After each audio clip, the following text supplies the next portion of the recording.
Hi hello నమస్తే welcome to LP news. నేను తడి రాజశేఖర్. మంచిర్యాల జిల్లాలో రాజకీయ వేడి రోజు రోజుకు పెరుగుతోంది. BRS party working president KT Rama Rao సభ నేపథ్యంలో జైపూర్ మండలం నుండి భారీ ఎత్తున కార్యకర్తలు బయలుదేరారు.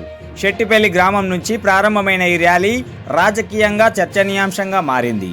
మంచిర్యాల జిల్లా జైపూర్ మండలం శెట్టిపల్లి గ్రామంలో బీఆర్ఎస్ పార్టీ కార్యకర్తలు పెద్ద ఎత్తున సమావేశమై ఈరోజు జిల్లాకు విచ్చేస్తున్న party working president KT Rama Rao సభకు తరలి వెళ్లారు. మంచిర్యాల జిల్లా బీఆర్ఎస్ పార్టీ అధ్యక్షుడు మాజీ ఎమ్మెల్యే బాల్క సుమాన్ ఆదేశాల మేరకు ఈ కార్యక్రమం నిర్వహించబడింది. మండల్ మాజీ జెడ్పీటీసీ మేడి సునీత తిరుపతి ఆధ్వర్యంలో కార్యకర్తలు పెద్ద ఎత్తున పాల్గొన్నారు. సభను విజయవంతం చేయాలని నినాదాలతో జైపూర్ మండలం నుంచి భారీగా తరలి వెళ్లడం జిల్లాలో రాజకీయ చర్చకు దారితీసింది.